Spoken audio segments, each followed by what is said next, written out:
Hear a woman talking on the phone to a furniture company.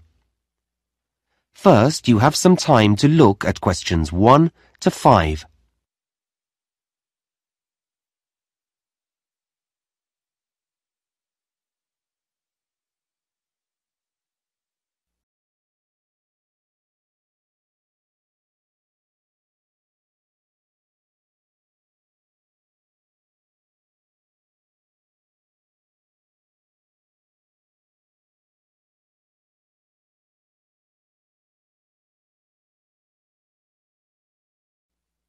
Now we shall begin.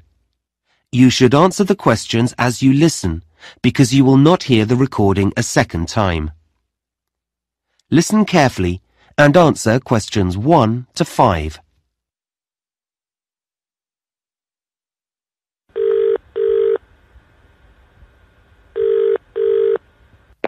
Good afternoon, KT Furniture. Can I help you? Oh, hello. Yes, I'm setting up a new office and I don't have internet access yet, but I'd like to place an order for some furniture. That's fine. You can do it over the phone and I can fill in the form for you this end. Oh, great. Thanks. I just need to take a few customer details first, if that's okay. Yes, fine. What name is it? My name? Yes. Oh, it's Sue Brown. Sue Brown. Thanks. And what's the name of your company, Miss Brown? It's a clothing company. It's called Dress Your Best. Okay, I'll just note that down. Dress for best. No, Your Best. Oh, right. Got it.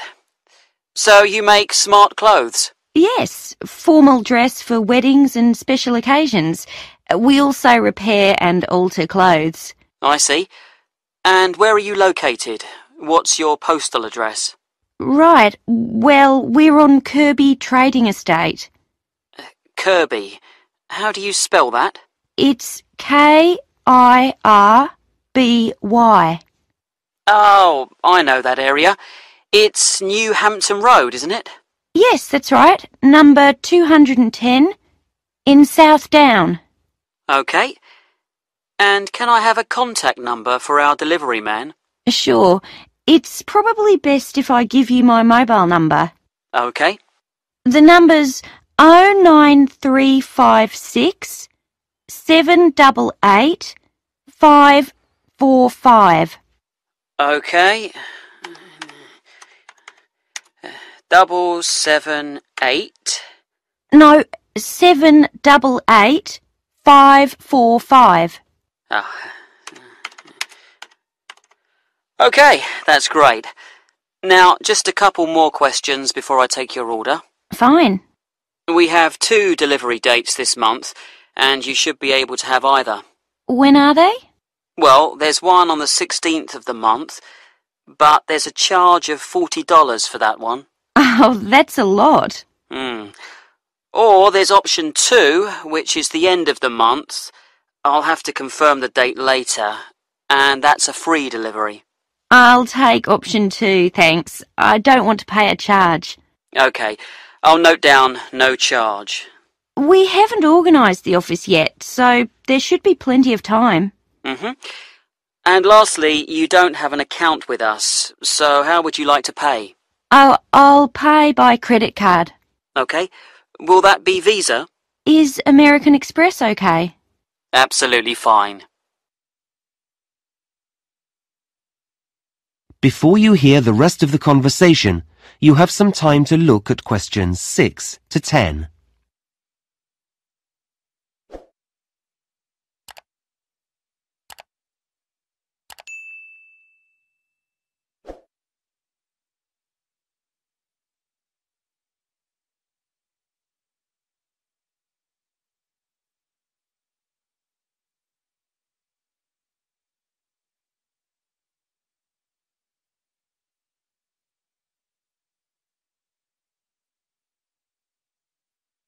Now listen and answer questions 6 to 10.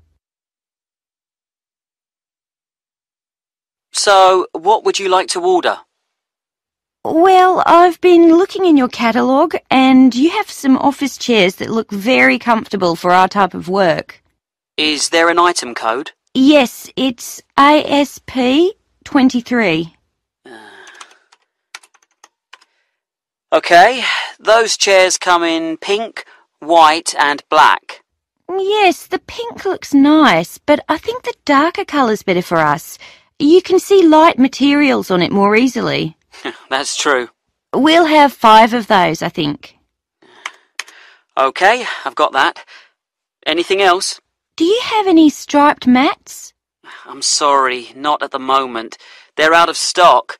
We should have some in next month. Never mind. I'd also like 2 of your glass desks. Oh, they're lovely, aren't they? Yes. You seem to have 2 sizes? Basically, large or small. I think the code for the small ones is... I think we'll have the large ones. The code here is TG586. OK. So, that's 2 glass desks. Any lamps for those? No, we have to get special lamps for our work. Oh, I see. Do you have another supplier for those? Yes. We do need some furniture for our customers, though. OK, for a waiting area or something? Well, we have to discuss the work with them, so we need a nice sofa. Something soft and... I thought leather. Ah, yes, a good choice. There's a 3-seater here, DFD 44. That seems to be in red, cream or chocolate brown. Yes, it does come in yellow as well. Yellow? I'd thought of red, but that sounds lively. Yes, I'll have that colour. I think brown's a bit too dull and cream shows the dirt too much. Yeah, you're right. Anything else? A coffee table, perhaps? Yes, I think so. Maybe TX22, the silver one? A very good choice. Well, that's it, I think. OK, I'll just add that up for you, and then take your credit card details. That is the end of section 1. You now have half a minute to check your answers.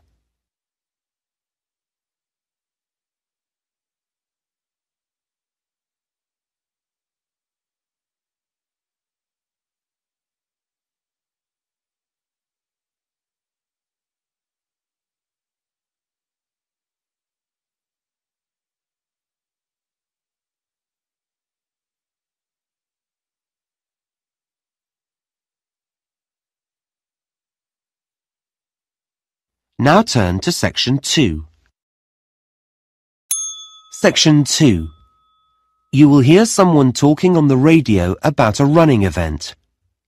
First, you have some time to look at questions 11 to 17.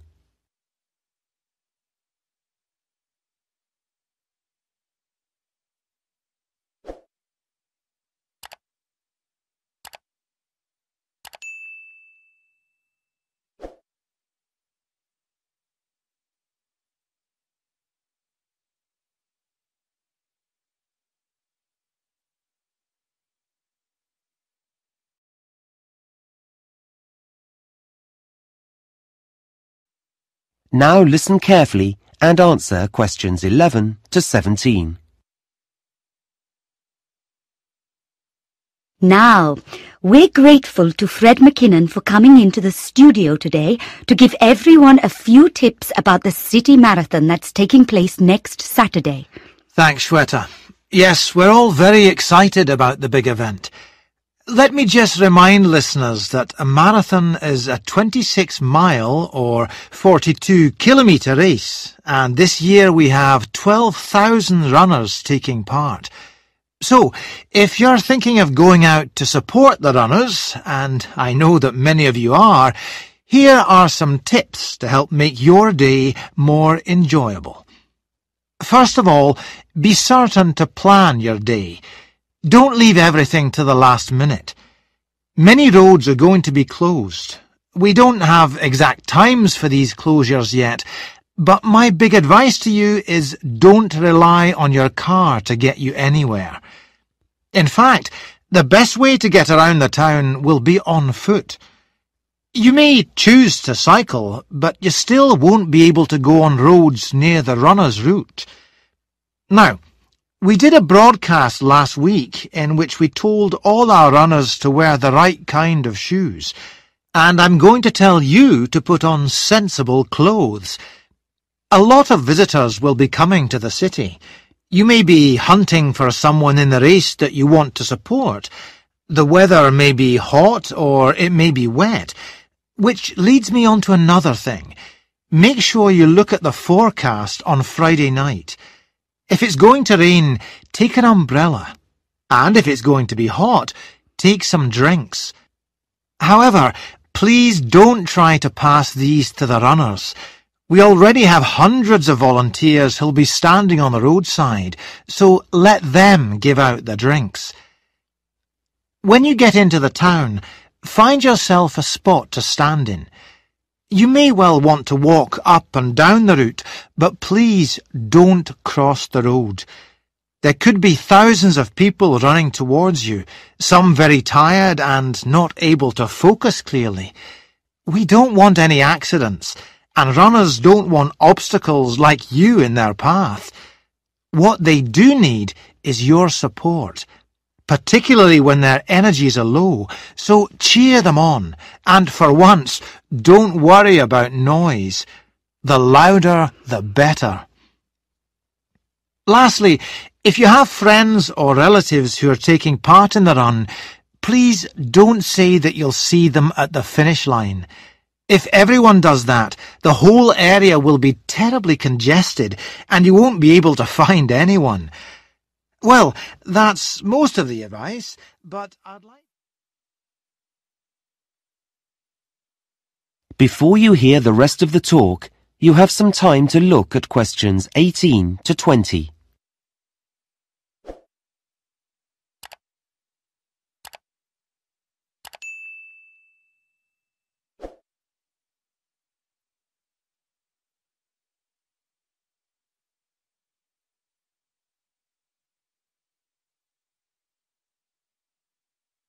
Now listen and answer questions 18 to 20. Now, I mentioned transport earlier, and I've just got a few more bits of information about travel on the day. As I said before, roads in the town centre will be closed, but if you need to be picked up at your home, then you could take a taxi some of the way. Unlike the trams and trains, however, they'll be held up on the roads, so passengers shouldn't expect them to be as punctual as they normally are. Don't be put off by this, though. There'll be extra drivers working that day, and you'll get one eventually. If you're meeting up with friends and want to be around when the runners set off, that's 9 a.m. by the way, whatever end of the city you're coming from, I'd say use the trams. They still have routes that cross roads, and this will inevitably lead to some problems, but they're likely to have more reliable timetables than buses at this time of day.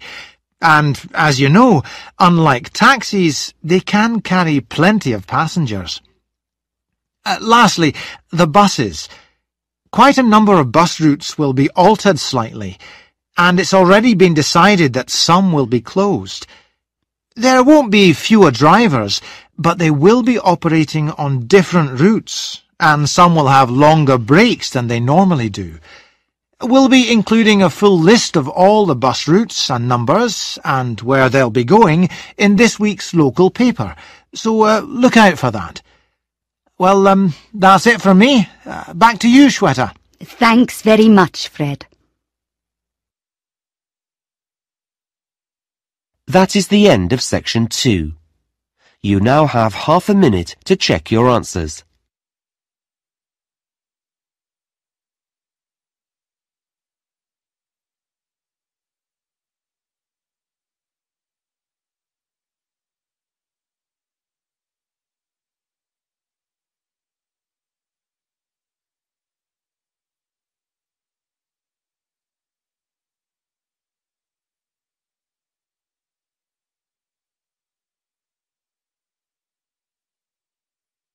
Now turn to Section 3. Section 3. You will hear a tutor and a student discussing a seminar. First, you have some time to look at questions 21 to 26.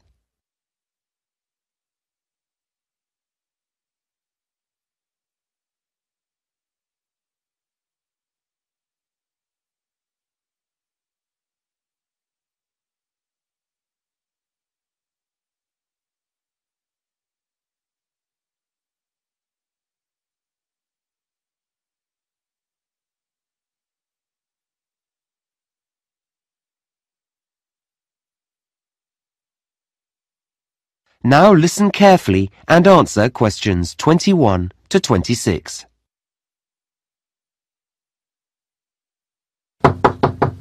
Come in. Hi. Oh, hello, Ahmed. How are you? Fine, thanks. Have a seat. So, how do you think the seminar went last week? Oh, well, I enjoyed it, yes, though I'm not sure I really followed parts of the discussion that took place. You know, about the theory and all that. Well, we can talk about that later. But were you comfortable in a group? Oh, it's better, I think, than working on your own, though you're comparing yourself all the time with the other students there. Okay. Well, let's talk about how you did and look at some strategies to help you in the future. That would be great.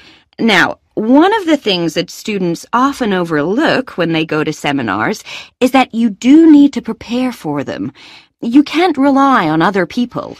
I know, and I did look at the results of the experiments we did in class and write them up beforehand, as you said. Yes, and that was good. It made it easier to analyze them. But you have to do some background reading as well. Did you get the list of articles I sent round? I've started to read them. Okay, well, you'll know that for next time. Yes, sure. So, let's move on to your participation in the seminar. Right. Perhaps you can tell me how you think that went. Yeah, well, I'm not used to talking to more than a couple of people. It's very different from the way we learn in my home country. Yes, I appreciate that. So I think I know I should have included everyone, but I think I kept turning to the person next to me. Is that because you were avoiding eye contact? I don't think so. I'm not shy. It's just habit, I think. Well, that will improve as we do more seminars. Uh-huh.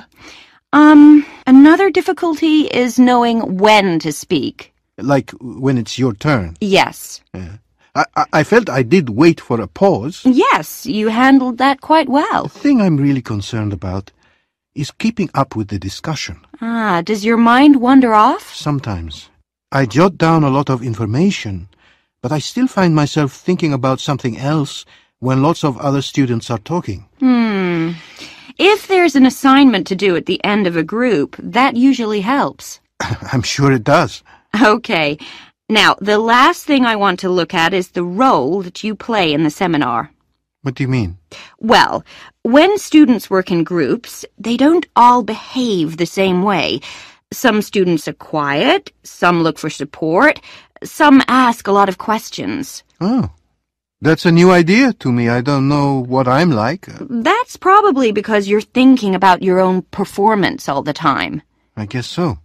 I mean, should I be different in some way? What I would say is that when we do the next seminar, you should look more at the people around you. You know, look outside yourself. Like ask myself how they feel? Yes, or what they're looking for from the group. Okay. It doesn't take much, but it's important to watch what other students are doing. Okay, I'll do that. Fine. Now, I'm going to suggest... Before you hear the rest of the conversation, you have some time to look at questions 27 to 30.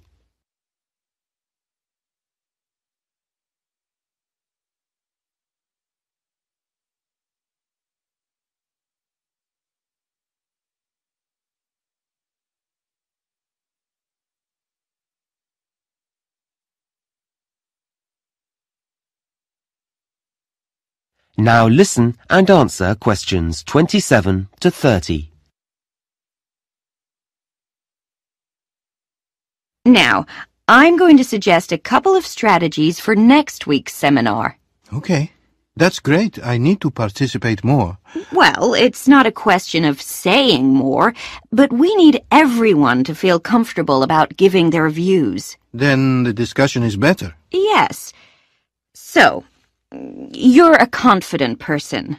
Should I make sure I'm near someone who's quiet? You can do, but it's more about how well you pay attention to other students. Okay, so I need to be attentive. Yes, and then encourage someone else to say more by saying, "What did you mean when you said," or "What do you think about the idea that..." That way I'm talking. Yes, but you'll find that other people will talk too. You'll all start to get really involved. Right. They're good suggestions. The other thing that can really help is the way you take notes. Yeah, I know I write down everything, but I should be stricter with myself. Well, you actually need to think a few days ahead. Really? Yes. What's the topic, and what's the best way of making notes? I see.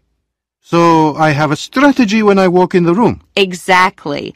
Then when you read through them later, they'll make sense, and you won't have to write them out again. I always have to do that. The other thing I would say is that you should include a small column in your notes where you can jot down things you want to go back to before the seminar ends. Like a reminder. Yes. Notes aren't just for later. You can use them as a prompt when there's a pause in the discussion. That's been really helpful. Okay. See you in class tomorrow. Thanks. That is the end of section 3.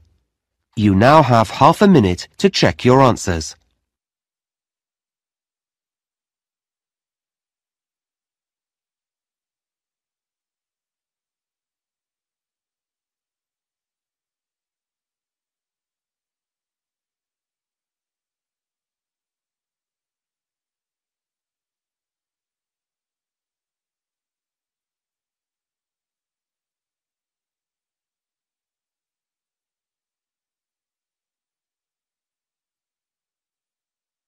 Now turn to section 4. Section 4. You will hear a lecture on desert plants. First, you have some time to look at questions 31 to 40.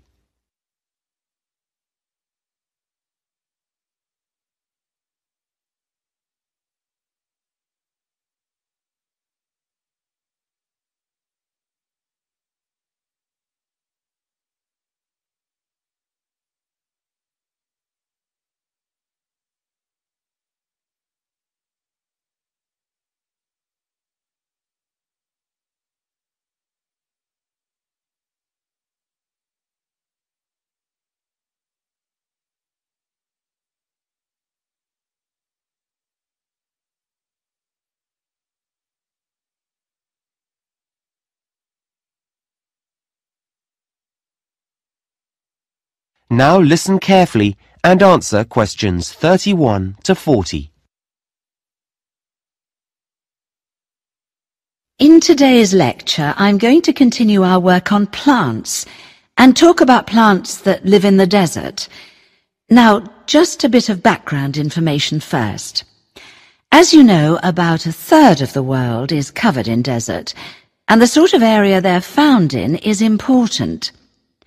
Deserts are usually created because the area of land where they lie is located in something that's called a rain shadow. Now, this is a region that's beneath a mountain range, and what happens is that the wind blows over the mountains towards the area, but as it does so, the air loses its moisture and becomes very dry. Because of this downwind location, rainfall often totals just a few inches a year, or in some regions, there's absolutely none. And you can imagine the effect of this. It means that whatever rain does fall evaporates quickly from the ground, and that makes the soil salty, and also leaves behind a whole range of other minerals as well. Now, despite this, deserts are home to many living things. In fact, they're second only to tropical rainforests in the variety of plant and animal species that live there. So, how do plants grow in a place that's so dry? Well, they're specially adapted to do this. In fact, many of the fascinating features of desert plants are adaptations. These are traits that help the plant survive in its harsh environment. And desert plants have two main adaptations. The first is that they have an ability to collect water and to store it. Some have large root systems and amazing internal water storage systems. The second adaptation is that they have features that can actually reduce water loss, and these are often very special leaf designs or additions to the plant structure. So let's have a look at some examples. Desert plants often look very different from any other plants. Okay, this first one is the saguaro cactus, which grows in North America. It looks a bit like an open hand with long fingers. This plant has a large network of roots that extend far, far away from its trunk, and these roots collect water after rain. Then the water's taken here to the green stem. This is where all its water is kept, and it keeps the whole plant alive until the next rain comes. It's a pretty, woody plant. In fact, its skeleton is actually used in building materials, so it's quite strong. This next plant is called the barrel cactus, named because it does look rather like a barrel. It can grow up to 1 meter in height, which is pretty big, and it has long yellow spines. Now, this plant has an interesting adaptation because its shape allows it to expand when it rains, hence the barrel, and store water in its spongy tissue. But then it shrinks in size during dry times as it uses the stored water, so that's a clever design. This third cactus, often just one plant reaching upwards, has these white hairs all over its surface. It's called the old man cactus because of the white hairs, and these help the plant reflect the hot desert sun. So this adaptation is a water conservation aid, if you like. Another adaptation, not directly connected with water, but with survival, is found on something like the prickly pear cactus. There are hundreds of these in the Mexican desert. I'm sure you've seen them on films and adverts. Yes, so because desert plants store water in their spongy tissue, animals will eat them. So the plant has sharp thorns, specially designed to prevent the predator from being able to, well, get near it at all. Our next plant is called the desert spoon. This plant has long leaves that fan out, and they're very succulent because they can also store water inside. However, they're also usually very tough, and this helps keep the water inside and also makes them less tasty. Finally, we come to the aloe plant. This is one that many people keep in their homes. It's an attractive plant which has leaves that look and feel rather waxy. This surface behaves in a similar way to a plastic wrapper and helps the plant to hold the water in. It's a wonder plant, this one. Its juice has been used as a medicine for centuries, and even today you can find it in products on the pharmacist's shelves or in creams and lotions. Okay, well, we're going to take a closer look. That is the end of section 4. You now have half a minute to check your answers.